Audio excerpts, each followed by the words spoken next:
welcome you home, and we're glad that you're back and that you had productive time in Indonesia, and I imagine everything is swirling around as you guys get ready for school and get readjusted with family and all the things that you want to share, and hopefully it's not too overwhelming. To start off, I wanted to ask, even though you guys all know each other, it seems from some walk of life or the other, I wanted to ask each of you, including our two distinguished alums, Emma and Shauna, to introduce themselves and to say, what you're doing now, or if you just graduated, what you just graduated from, and take a minute and just tell everybody where it is you volunteered as an unofficial ambassador, what it is that you did, and something that you miss about that experience. Maybe Emma, if you'd like to go first, or Shauna, will you go first, and we'll go down the line that way since Emma is in mid-meal. So my name's Shauna. I volunteered in Dushanbe, Tajikistan with the Bactria Cultural Center. I was their cultural intern. It seems like a lifetime ago now. I guess it would be 2 years ago. I just graduated Washington College with my degree in IAS and German studies, so I'm currently looking for a job. The life of unemployed is awesome, though. I volunteered. I read a lot of books. I'm going to start nannying, so I'm not doing nothing. But I think I actually miss, it kind of changed, as I got farther away. I don't miss so much, what I was doing anymore. Everybody's like, oh, the people. I really miss the girls I was living with and, all the good times we had together. The AC in our apartment, didn't work. You only got, the AC work in the one room. So, a week in, we figured out on the weekends, if we, put all these, traditional mats down that, is basically, this much, foam, we could sleep all in the living room and, be cool for, the first time in 5 days. So, we did that, every week. And it was, I still talk to them sometimes, but I definitely mix those girls and, getting to talk about my experience with somebody who experienced it and not just, the re-narration of what I did for 6 weeks. All right, should I That's go? Great. Why don't we just go across the board? You could take a couple more bites till we're up to you. Oh, man, I wasn't eating to prepare. Okay. Wait, so is it my turn? Okay. Hi, I'm Grace. I just finished my freshman year at Washington College. I declared my major as International Studies, and hopefully a concentration in peace and conflict, and a business major. I was teaching English at Muwaliman Islamic all-girls school in Indonesia, and wait, am I supposed to say what I miss? I probably miss, I don't know, I guess the most amazing thing for me was that I was so welcomed, and everyone was just so nice and just so caring, and I miss I guess that feeling of just, I don't know, everyone was just so nice there. It was every day was a good day, so that was that. That's great. Go ahead, Isabel. Am I next? Yeah. Okay. My name is Isabel. I'm about to start my junior year at Queen's University of Charlotte. I worked at KKBI in Indonesia, which is an affiliate of Planned Parenthood. And what I miss most about being there is I really enjoyed learning about kind of the ins and outs of reproductive health and reproductive justice and how that's dealt with in Indonesia. It was really interesting to learn about the differences between the way it's talked about and handled there as compared to here.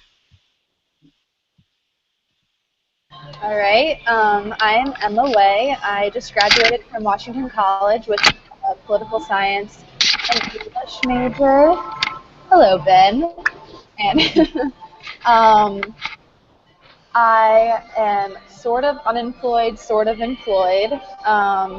I am a freelance journalist, and I work at a pub. And I also am a temporary receptionist at a TV studio, which I'm hoping turns into something more than just receptionist work. I'm living in Charlotte, North Carolina. I work at Selwyn Pub, by the way, which is right down the street. Oh, wow! Yeah. Yeah. But anyway, I'm from Delaware originally, and I guess what I miss most, it really related to what Shauna was saying, the people that I lived with. I met some of my best friends there. Um, and now we're all in different areas of the country, but we still stay in touch. I also met two really good friends when I was in Zanzibar, and one of them is engaged right now, and I'm planning to go back for her wedding. It's either going to be this winter or the following summer. They don't really like to plan things that far in advance, so we'll see how that works out, but I'm hoping to be there for that. I still stayed in touch with them a lot. Yeah. Thanks. It's great. Thank you guys each for going through that, and it's fun to also talk about what it is that you miss a few years later and a couple days later. I think that it changes over time, and that Grace and Isabel, when you guys think about it a couple years from now, it might be a little bit different, or it could be the same. For the first part of this, I wanted to give Grace and Isabel a chance to reflect on your experience in a way about how it is that you want to represent your experience and what it is that you want to share. That you've just been through 6 weeks, of either representing Washington College or Queen's University or your hometowns or whatever it is that you've chosen to share about the United States with people in Indonesia. And now everything is flipped, and the next part of our mission and your work is, what is it that you want to share with Indonesia or about the Muslim world with people on your campus or in your campus community, like at local high schools or at the public library, or within your family? Like, what is it that you really want for people to know? What's your message when you have these conversations with people? Who'd like to go first? I guess I'll go first. I don't know. I guess probably like what I learned the most was when I was working with the debate club after classes, because a lot of the girls that were in the debate club spoke English, and the head coordinator of the debate club was from the local university, so she wasn't even a teacher there. She was just a few years older than I was, and we just had some really good conversations about what was kind of going on in the world, and how Muslims and how Indonesians perceive different things, and how I guess other people perceive them, and it kind of goes both ways. I remember having this really good conversation with this girl named Afkari, and I was just kind of explaining to her, she had asked me if I had any Muslim friends at home, and I said that I didn't, because most of the people in my town are Catholic, because we have a lot of Mexican people here, and I was kind of explaining to her part of the reason why I came to Indonesia was to come back and share my experiences in a Muslim community, and she kind of related that to herself. She with Jewish people, she had never I don't know, she wasn't ever exposed to Jewish people, but people in her community kind of didn't give them a good reputation, but she had never experienced that to begin with, so she was just kind of going off of what other people had said, and I think that's the same with Americans, and not all Americans obviously, but for the most part. So I thought that was kind of an interesting story to tell. It was kind of a good comparison, I think. But yeah. So if pulling out your message there is that common denominator message is that we're all human and that we shouldn't be judged by our religions, but basically by what we do and our actions, which is a fantastic message. If you were presenting that though to either a small audience or a larger audience, what would you cite as evidence for that message? What's an example from your experience? You got this very nice anecdote of a young woman who shares that vision of the world, but then what's something from your daily life or from the classroom or other aspects of being in Indonesia that shows that story rather than you just saying to a skeptical audience, "Hey, we're all the same"? Well, I guess I don't know. Like talking about like the common denominator that we're all human would be just that like we have like would I don't know. Would I be able to like talk about similarities, I guess? Like whenever I would introduce myself to the classes, like I would always like share things about myself, and like if I said like I love Justin Bieber or something, they would all like scream and like be super excited about that. And I don't know, I guess like you could compare like high school girls in Indonesia versus high school girls or middle school girls in America, and I guess I could do a comparison like that because I don't know, they're pretty the same. Before I was in Indonesia, I was nannying for two girls, a 12-year-old and a 9-year-old, and they like I don't know, I can definitely like pull out some comparisons between them and similarities and but I think that's an awesome comparison. You got a laugh line out of the Justin Bieber, mention, but like when you transpose the 12-year-old and 9-year-old in Colorado and the middle school kids that you were teaching in Indonesia, and here are the ways that this is what they have in common, this is what is the same, you're making that point about the common denominator with hard evidence that only you can supply.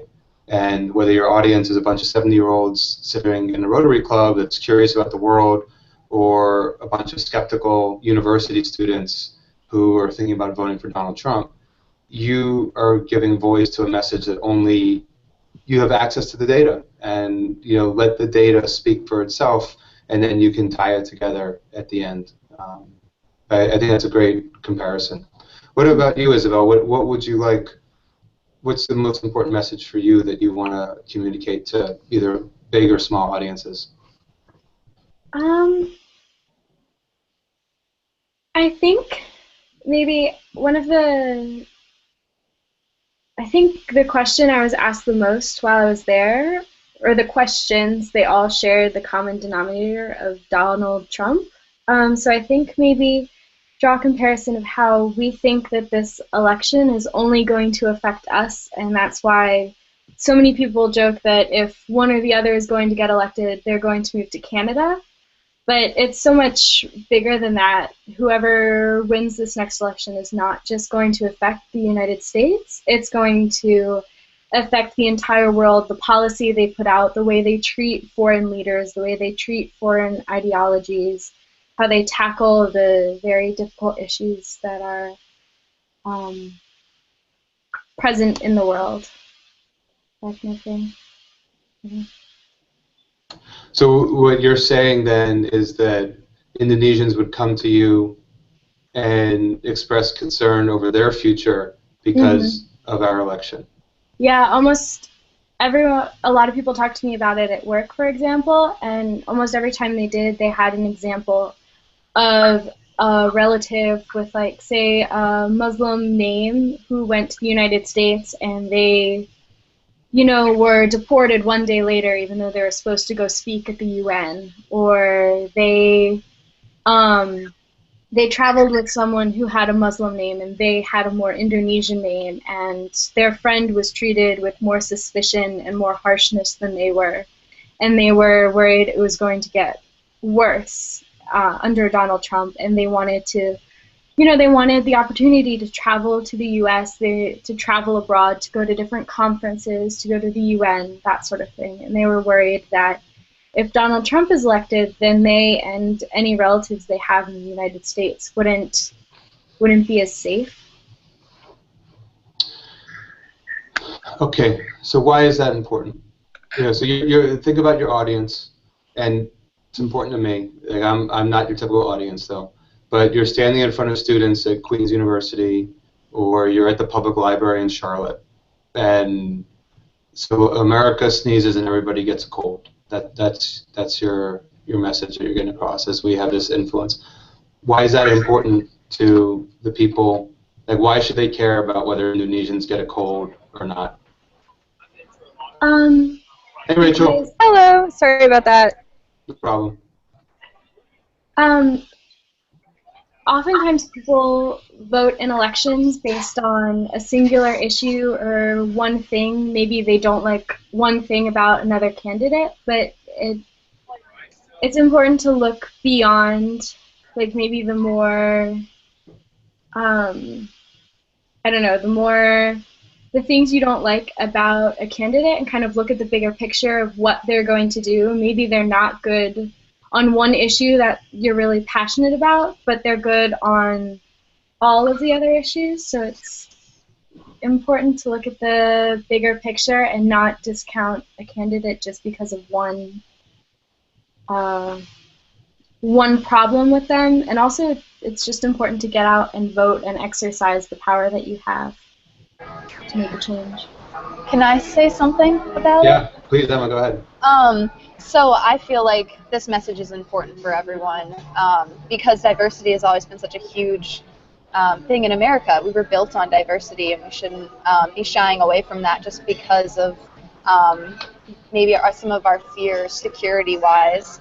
Because I feel like this message of us teaching and working in these communities, we can bring the human aspect. Like, these people are not foreign, and just because of their religion, there's no reason to fear them, you know, which is what maybe one candidate might want us to believe. So I feel like a message like this that humanizes and tells real stories of our personal experiences makes it more accessible for the average American to not look at it as an issue far off in another country. It's an issue right here in America, and I personally, and I know a lot of other Americans, want our flourishing diversity to continue. Yeah, what Emma said, and also Isabel, obviously you're right as well about in terms of the importance of voting. And just to add a little bit to Emma's point, and then Rachel, I'm going to loop you in and tell you what's going on here. Isabel, you can speak to what you were just talking about in terms of women's reproductive rights in Indonesia and the struggles that surround that, and everything you just learned from interning at Planned Parenthood. No one has the faintest idea about that, where you're going home to. Whatever presentation you go and give, whatever conversation you go and have, you're going to know more about that topic than anybody else in the room. And so if your most important message is the impact that a Trump presidency would have on people outside the United States, then it's important for you to explain to your audience why that matters, and explain what women are dealing with as far as reproductive rights in Indonesia, and should Trump be elected, why unnecessarily their lives will become much more complicated and harder just solely because of our election. And if you're able to present a human and sympathetic picture of these people overseas in a country that probably most of the you're going to speak to have never really even thought about before, then it will give people a pause as to, wow, it is important that we vote, because it's not just my life that's impacted, but it's these other people who are fighting these other battles, in other places that has an impact. So Rachel, welcome. Belatedly, welcome home. We got a great group here of people that are connected to either North Carolina, Washington College, or Indonesia in some way. And so we've got Emma and Shauna are both alums from previous years who served in Zanzibar and in Tajikistan. And Isabel and Grace both just got back from Indonesia. Okay. So first, why don't you introduce yourself, say what you did, where you're from, what you're doing now, and what you miss about being in Morocco. And then we're talking about what's our message that we want to communicate now that we're home. Awesome. Hi, guys. I'm Rachel. I go to UNC and Chapel Hill. I was in Morocco for 2 months. I taught English for 6 weeks at a community center, and then French, and I led a summer camp for 2 weeks in a small village. It was a great experience. It was awesome. I love Morocco. I just met a guy who was born in Fez in one of in my Arabic class, and I think just talking to him, it was really clear how much I missed the hospitality of Moroccans, because immediately we were both on the same page as far as what it means to be a Moroccan and what we love about it, and why we both wanted to go back. And it was so nice to just run into someone who was who I didn't know was a stranger, and already talking and just being exactly on the same page. And he was just like all Moroccans and being just so incredibly friendly. So that's definitely something I will very much miss and continue to miss. Great. So that also came up in terms of that element of hospitality and the big hug, regardless of which country people are from, in terms of what it is that they missed about being there. Before yeah. I don't hear any. I don't know who Rachel is. She's like not on my thing. Really? Yeah, can you guys? Like silence right now. Rachel, can you hear Grace just now? I can, yeah. Oh, it's weird. And That's everybody great. else, can you hear Rachel? Yeah, I don't see. Okay. So, Grace, do you want to, you want me to eject you and come back in? Yeah. Okay. Okay. So just click on the link again Okay. and come back. Okay. Okay. So Rachel, it's actually your turn now, and then we're going to get to Emma and Shauna in a minute. You've been this ambassador to Morocco. You've represented Tallahassee and North Carolina and everything in between. And now that you're back at North Carolina, what is it that you need for people to know about Morocco or about your experience there, about the Muslim world? Yeah. So I mean, already I feel like I've tried to tell my 30-second to 5-minute sort of spiel about Morocco to a ton of friends and then acquaintances, and it's hard to sort of know where to begin and what is the sort of message that I really want to get across. But I think that at the end of the day is just how much, and this is sort of simple, but how much just I really enjoyed my time in Morocco, because I think a lot of people, especially in my scholarship program, who went to a bunch of different countries this summer, they didn't necessarily enjoy their time there. They were working, yes, they were helping people, they really liked what they were doing, but they weren't necessarily, they felt like they were losing something by being abroad, or they were going to a country that they weren't welcome or whatever. And I think at the end of the day, that just the fact that how many Moroccans that I made and that welcomed me into their home, how they were just genuinely real people, and how I sort of was welcomed as an outsider into their country with almost no reason to. I didn't speak their language yet. I tried, but there was really no, they didn't have to be, as a country, Morocco did not have to be as nice to me as it was. And I think that was sort of something that I've been telling people over and over again, either through anecdotes or directly, that I'm going to continue to be telling the story of. I think it's really good. I mean, and what I put my finger on there is the use of anecdotes. Is a lot of times people come back from these experiences, and we've already talked a little bit about some of the themes that they want to pick up, and you just spoke effectively towards the one that I put in the category of Muslims are not evil.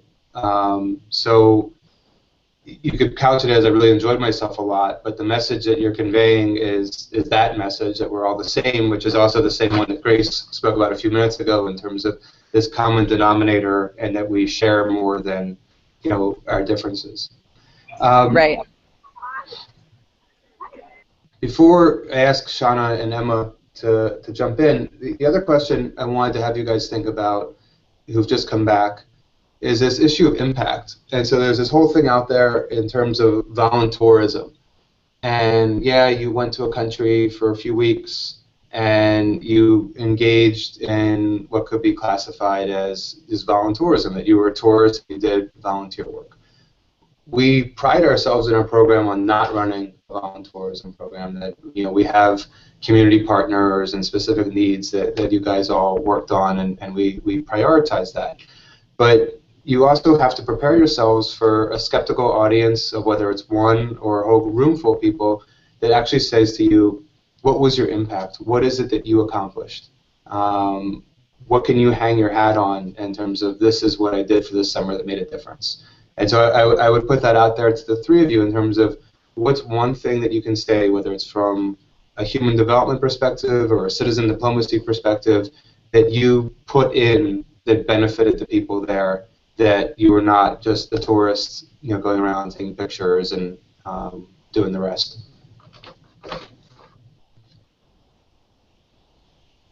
Who'd like to go first? Are you asking Shauna and I, or the... I'm going to ask you guys this question in about 5 minutes. Okay. Yeah. I can go first. Okay, Isabel.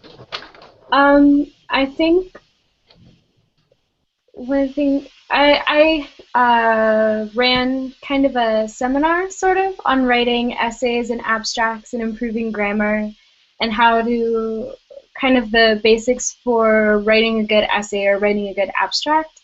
And I think that really helped PKBI because they have a conference coming up next, the December 2017 that they're all trying to work on.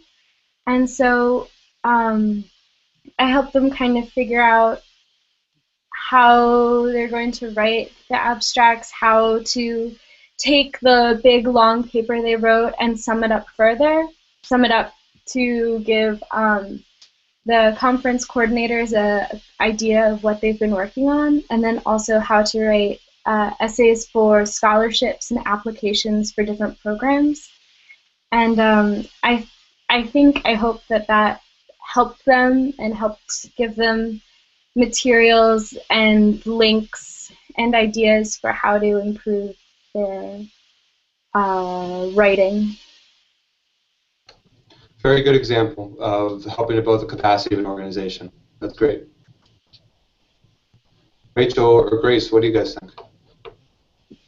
I think I had sort of a similar experience in the fact that I was helping people with English, so it was working with concrete sort of measurable skills, right? So progress in English. But I think that sort of what that came down to, as far as my biggest impact, was more in terms of citizen diplomacy, because I think that just for so many of the students that I had, this was their first interaction with an actual American, with an actual sort of Westerner, whatever that means. And so I think that they probably had a lot of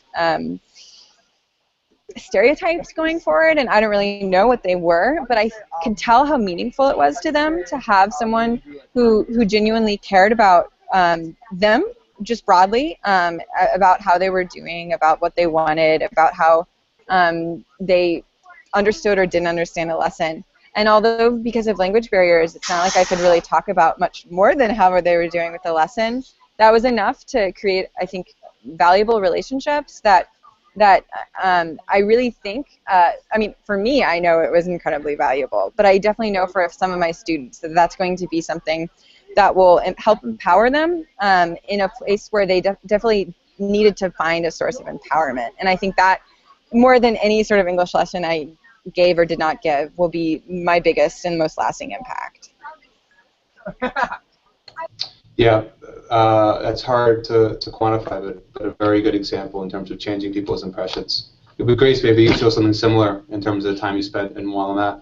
Yeah, I feel very similar. Oftentimes, like, I would think about like the lessons that I was teaching them and helping them with English, and how maybe like a few sentences like helped them with their English or something. But we always kind of had like maybe like 5 or 10 minutes after the lessons, and we would just like have them ask us questions about like ourselves, or even when we were like going around to check like their work, a lot of like the ones that were more confident with their English would ask me questions, and some of them were like, how do you feel about like wearing a hijab? Some of them were like asking my religion. Some of them asked why like I was there. They didn't really know. And I think it kind of like helped, like, I don't know, it gave them like a better understanding of like what I was doing, and they really appreciated like everything.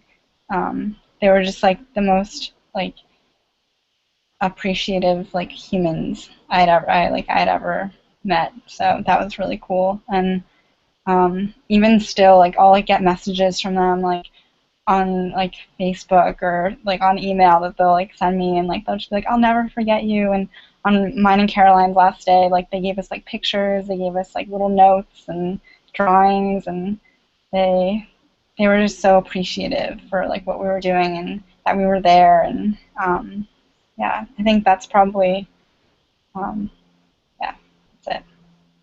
Yeah, and speaking, I mean, it's very touching.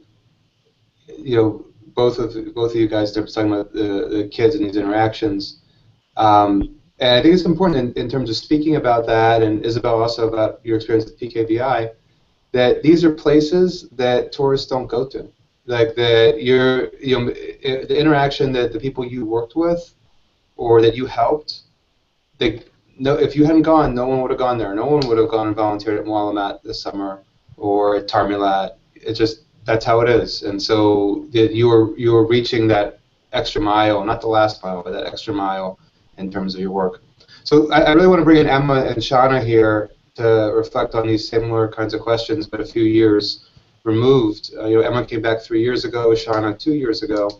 Both of you guys, what remains important to you about your experience when you think about the impact that you had, and the first question I asked about the message that you brought home?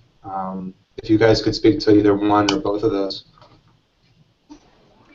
Well, for me personally, when I first came back, I felt like I had made a really big impact. And then I volunteered and came back before the whole voluntourism criticism things really started happening. But then once that started happening, it made me like second guess. And I had written an article for my creative writing class that got ripped apart, saying it was like Western like savior complex sort of a thing. So I really like struggled about a year after I got back with like, did I really make an impact? But I think it's still the fact that I still stay in touch with some of my students still today, and I weighed sort of the things that I did as far as impact, and over time I came to like realize that I did make an impact. And whether that was improving English, I don't really know, but I think like what Rachel was saying, I think it's Rachel, yeah, with like citizen diplomacy. And while Stone Town, Zanzibar was a little bit more touristy than some of the places you guys went to, I was still able to make those one-on-one connections, and they were able to learn a lot about American culture and the English language, and especially through our debate club.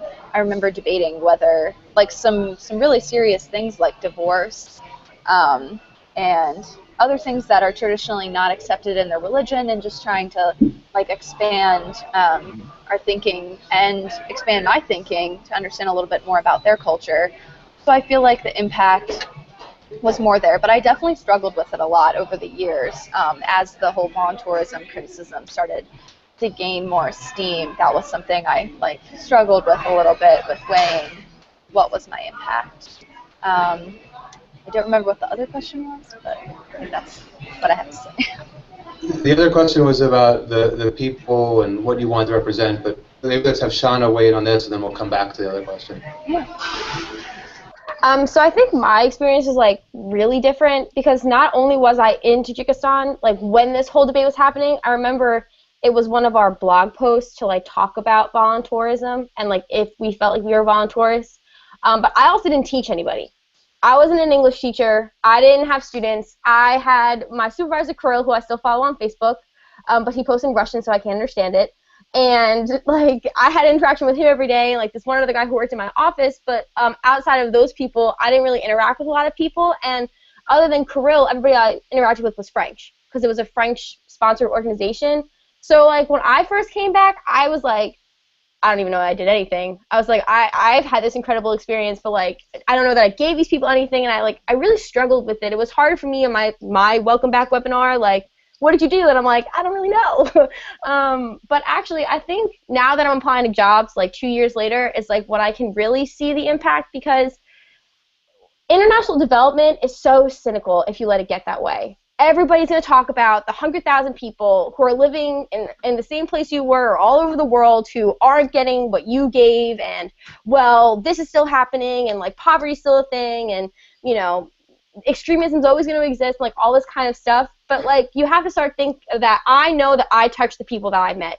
And I know that, I remember we had one conversation with, like, a bunch of kids our age when I was there, and, like, one kid was just, like, asking all these, like, questions, and, like, they were really outlandish. They was like, does everyone in America do heroin? And I bring that story up all the time, because I'm like, no, that is not true, but it's portrayed in the movies and, like, the TV, and, of course, I mean, like, why wouldn't they think that? I mean, it's, you know, you can't blame anybody, and I really opened my eyes to how people view us, but I know we open their eyes to what, like, Americans really are like, and, like, what young Americans really are like. And I'm sure that kid went and told all his friends all about how Americans actually do not do heroin, but the red cups are real, that they're not just fake for the movies, because that was another question. And, like, understanding that having an impact for a handful of people doesn't mean that it's not impactful just because there's a handful of people you didn't get to impact. And that, like, it's, you know, it's never going to be perfect. It's never going to be 100%, but that doesn't mean you should stop doing it either. And, like, I've had a lot of interviews with people for, like, international development type job organizations, and they all say the same thing. Like, I was feeling super cynical after grad school. I was feeling super cynical after college, and, like, I just didn't know if this was for me anymore, because it starts to feel like you can't do anything if you let so many people in and be like, no, you didn't do anything. You know, and I think, I mean, citizen diplomacy, you think it doesn't do anything, but it does, because in the same way that all these kids are asking about Trump, like, I went right to Germany after I was in Tajikistan, so I had a really weird experience. But, like, you know, you become a representative for everything America does. The war in Iraq, the healthcare reform, like, why Republicans want to start war. I mean, you just become, like, the spokesperson for America, and you have to understand that people must go and talk about what you said. Well, I met this one American girl, and this is what she said, and you know, that does make a difference. And I think, I guess Emma can talk about this after, is like, I think I've made a bigger difference, because it's been so long, like, at home. Like, being able to talk about, in the wake of Brexit, in the wake of Donald Trump v. Hillary Clinton for the presidency, like, in the wake of all this, like, rise in patriotism or nationalism, like, whatever you really want to call it, like, being able to be like, well, I lived in the Muslim world, and this is what I experienced, and, like, this is why these policies don't make sense, and this is why I understand your point, but hear my point out, and that's been so much more powerful, because it's just more of an issue now. 2 years ago, this wasn't really an issue, but, you know, with the Syrian refugee crisis, especially when I was in Europe, I mean, the idea of Muslim extremism has really just exploded, and it's, you know, it's been a talking point for a long time now, and having an experience of being in a Muslim country, it makes you that much more credible, I think, to people, because it's not like, oh, I have a Muslim friend. Like, oh, she wears hijab. It's like, no, like, I live with these people, I learned their ways, and, like, it's different. Like, it's not what you think it is. It's not this giant circle of, like, women, you know, being so pushed down, and, like, this is what it all means. Like, I've had conversations with women who wear hijab, as many of you probably did also, and, like, heard their side of it, and it's different than what the American media wants to say it is sometimes, or the French media when I was in, you know, because now this whole burkini thing is happening, which is a little ridiculous too. I mean, I studied European studies, so I follow that a little bit more better. But, you know, I think don't underestimate how much more of an impact you're going to have in the next year, 2 years, 5, 10 years, because this is always going to be a talking point. Going to Tajikistan has always been a talking point for me. People are like, oh, where's that? I'm like, it's right next to Afghanistan. They're like, weren't you afraid? I'm like, not really. People were so nice. I got lost at the airport, and they helped me out, like, at 4 a.m. It was great. So, you know, I think it took me a really long time, like, you know, to really think I had an impact. I felt for so long that I didn't have an impact, and that I did this incredible experience that made me grow, but that I didn't really do anything. But I think, you know, you can't get so cynical about it. People are going to try and make it like that, but it's really not. So, I mean, we didn't script that. Like, that was just Shauna sharing her opinion, which I thought was great. And I just can't tell you how happy that makes me to hear that, in terms of, I mean, that's what you hope for, is that you take these experiences, you assimilate them into who you are, and then you roll them out in the right conversations and in the right places. Something I want to say about Emma and Shauna's impact, and the three of your impact as well. So Emma was our first volunteer at Tumakuja Secondary School in Zanzibar. And we've had someone there every year for the last 4 years. Christina was supposed to join this webinar. She's going to do a different one. Every year since Shauna interned or volunteered at the Backchair Cultural Center, we've had somebody there every summer. And so there's impact that you guys see. There's impact that Shauna alluded to that has the multiplier effect, where people are being touched by your words because they're being re-communicated from other people and repeated in different ways. But then there's also this wake that you leave in your trail. Grace, we had Stephanie at Moalamat a couple years before you. PKBI, we had Katie there 2 years before you. And Rachel, you are our 4th year of volunteers at the Azu Center at Tarmalat. And so if each one of you had not done a good job and had not taken your work seriously and not, interfaced with the community in that way, then we wouldn't be invited back. It doesn't matter what our reputation is. And so there's this wake that enables others who you don't even know yet to benefit from the volunteer service of future unofficial ambassadors, because you're contributing to that continuum. Or in some cases, some of you guys started that continuum, but Shauna and Emma, you guys are both our first volunteers in those places. I just think about how not serious I was my freshman year of college, and like what it would have been like this summer compared to after my freshman year. If they think that was me serious, they should see me now. I am like a professional. Sort of. Well, this is a lifelong thing, is that you put in different ways at different times, and you have different value added. So one of the things that Shauna alluded to that I wanted to ask all of you about, and maybe we could start with our new returnees, is the most challenging conversation that you've had thus far, and why. And Shauna talked about some challenging conversations that she had in Germany. I remember reading a blog post about that as well at some point years ago. But what's been difficult or disappointing so far? So why don't we start with our 3 people who just came back, and then Emma and Shauna will ask you to reflect on that as well in terms of what was a difficult conversation, why was it difficult, and how can we navigate those? Do you mean a conversation that happened in the U.S. or in the country? Yeah, in the U.S. Since you came back, I guess a few days ago, Isabel. But what's been hard? I haven't really had any conversations yet because I got back early Sunday morning, and I'm leaving early tomorrow morning to make the road trip back down to Charlotte. So I've just kind of been in my house packing or unpacking and then repacking. So I haven't really talked to anybody except my family, and they're very like, oh, we're glad you're back. And that's just kind of it. Okay, Rachel, why don't you go first then? You've been home for longer. So I went to Paris for 3 weeks afterwards, and I was with my host family from a few years ago, so I knew them pretty well. But definitely, speaking definitely what Shauna said, there's definitely this, it's a very different sort of subtle racism than what America has, and I'm not really sure if I can describe it very well.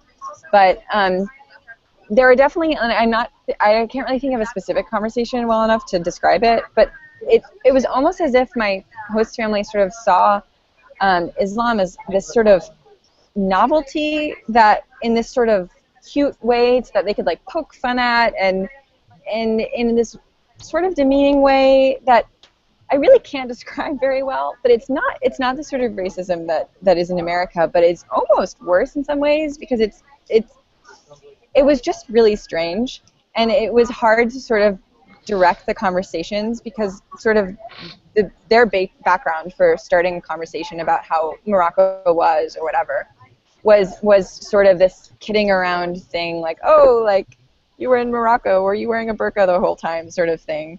That I just like didn't really know how to start off from, and it was the first place I had gone after Morocco, so it was the first sort of time I was telling these stories, and I was doing it in French. So there was like, it was weird. It wasn't necessarily the easiest thing, and I think I definitely combated it with just anecdotes, because that was easier than being like, hey, no, you're being kind of ridiculous. I don't agree with you. It wasn't a great time. Instead, I just sort of told stories about, well, me and this Moroccan friend did this one day, and it was really fun, and describing her in a way that it's very clear that she's a normal human who shouldn't just be, like, kidded around, like, that seems to be the French way to do. And that was more successful, and at the end of 3 weeks, I think that we were at more of an understanding.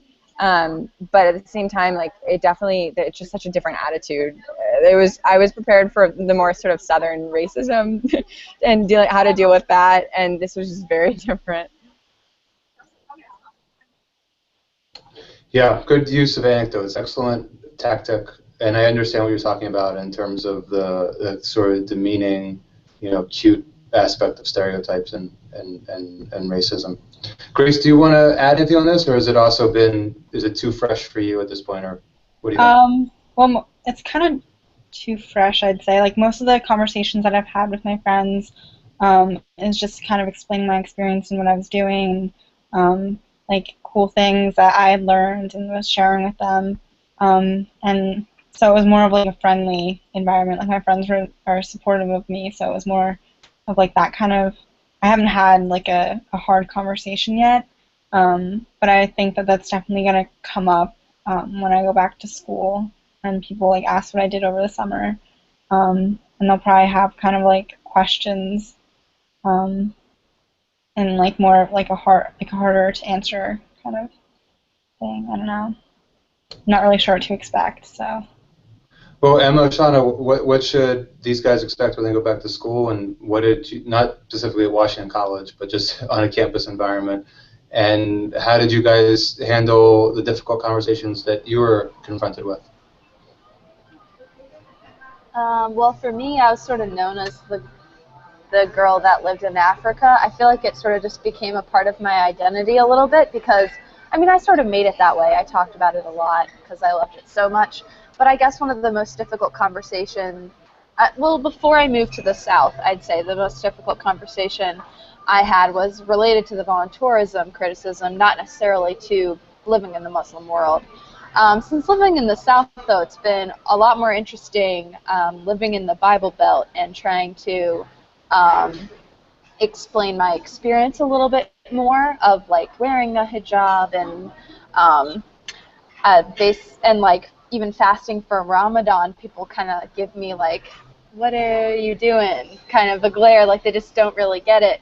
But I try to see that as a learning experience for them, that no one is ever being rude, or they just really have zero experience with that, and they really they can't even grasp how different like life can be and also how similar it can be. They just have no idea because they've always lived a certain way. So I think that it's a learning experience, and like I said, no one's ever been rude, but that I can sort of just see their eyes get bigger, like, what, you did that?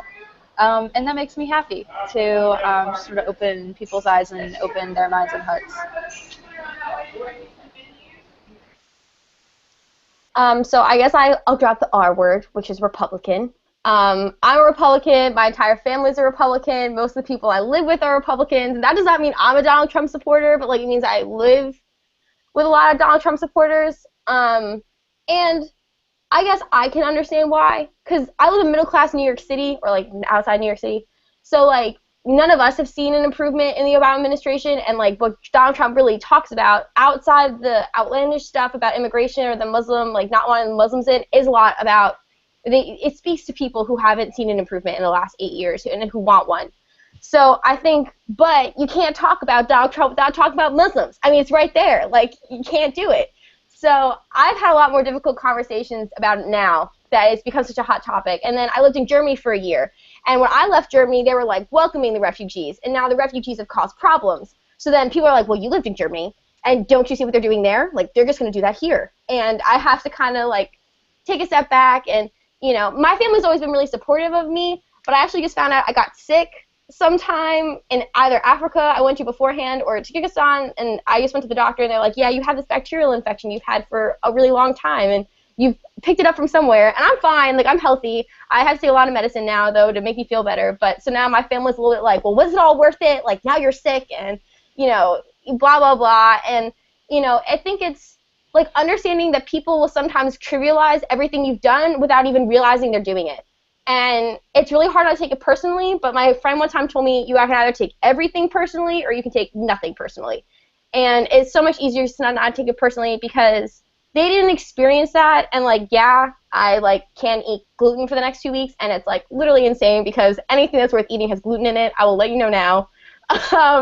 But I would eat gluten, be gluten free for the next 2 years if I had to, if it like meant I could go back to Tajikistan again and like experience it all again, and because it's made you grow, and it really does give you that perspective of like, well, I've known people who were refugees, or because in Tajikistan when I went 2 years ago, and they had just gotten out of a civil war like a couple of years before then, and that's a lot of what I did was like we reintegrated artisans and we like tried to develop culture because culture wasn't there through the Cold War, and then they had the Civil War, so it was like a lot of lack of culture.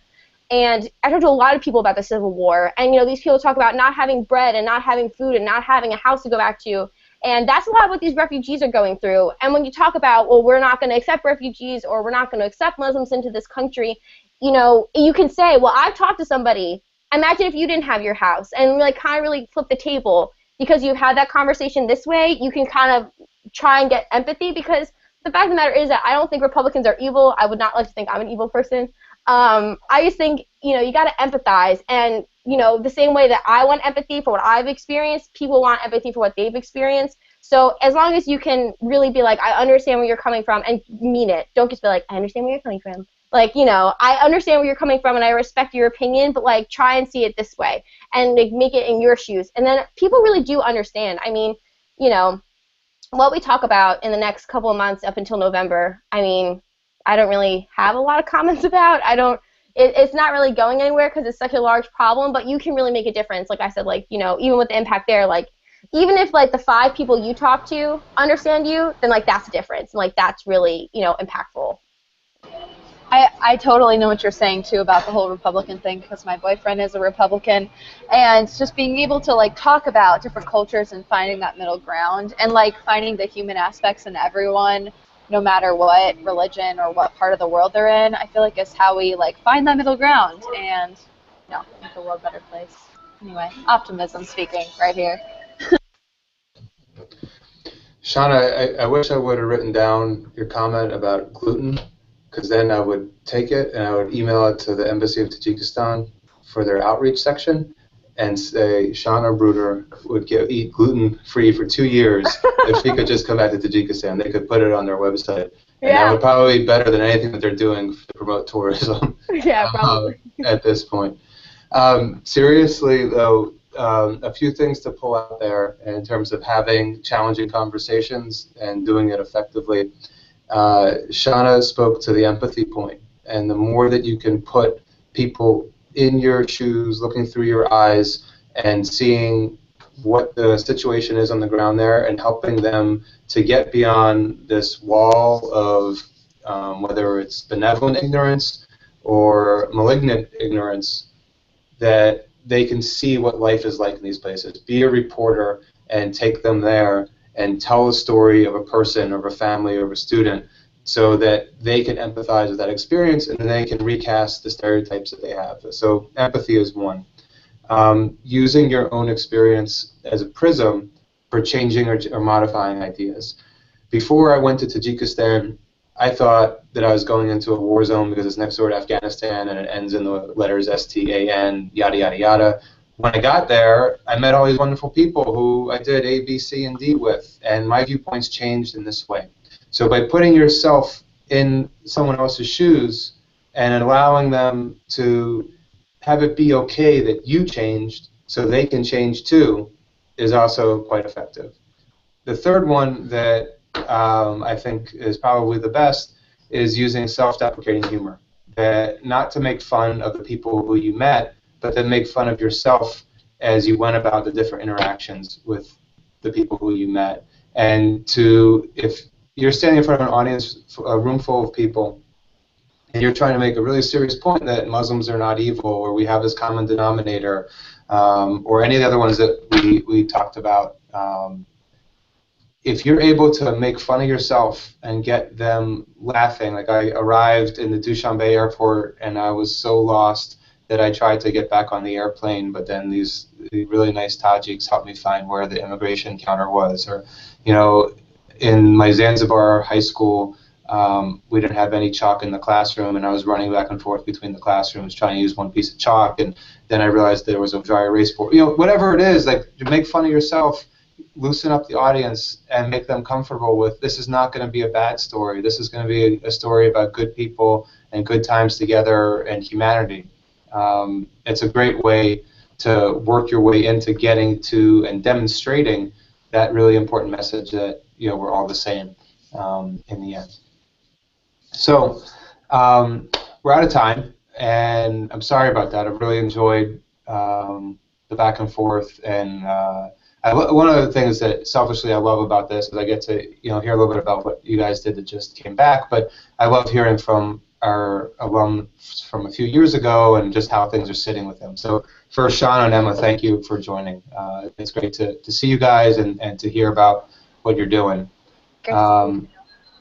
For you three in the middle, Grace, Isabel, and Rachel, I'm really glad that you guys did the internships with us this summer and that you were able to accomplish, that you had the impact that from a citizen diplomacy perspective and the human development perspective that we set out to do when we put these programs together.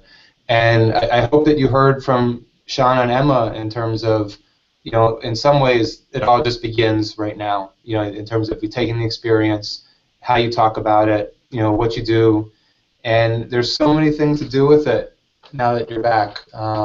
It doesn't have to specifically be get soccer shoes for the kids in Tarmalat or figure out how to send books to the girls at Mualamat.